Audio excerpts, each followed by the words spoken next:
అజామిలుడు ఈ విధంగా తలపోస్తున్నాడు. నేను సంసార బంధాల నుండి తప్పించుకున్నాను. మాయామోహ రూపమైన అజ్ఞానాన్ని పోగొట్టుకున్నాను. కామక్రోధాదులనే అరిషడ్వర్గాన్ని అరికట్టగలిగాను. ఈ పుట్టుకయందు దుఃఖాలను కలిగించే కర్మలనే సముద్రాన్ని దాటాను. దోషాలను కలిగించే మాయను నేను తొలగించుకోగలిగాను అని విష్ణుభక్తి అనే జ్ఞానదీపం తన మనస్సులో తోచగా ఆ అజామిలుడు భగవద్భక్తి కలవాడయ్యాడు.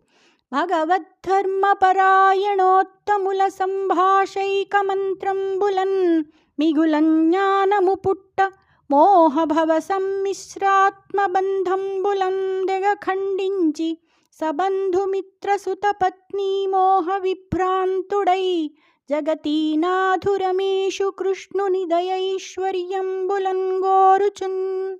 భగవత్పరాయణులైన ఉత్తమ భక్తుల సంభాషణలు అనే మంత్రాలను ప్రతిదినం వింటూ ఉండడం వలన అతనికి మిక్కిలిగా జ్ఞానం కలిగింది. అందువలన మాయామోహం వలన కలిగే ఆత్మబంధాలన్నింటినీ పూర్తిగా తొలగించుకున్నాడు. బంధువులు, మిత్రులు, కొడుకులు, భార్య అనే భ్రాంతులను వదిలివేశాడు.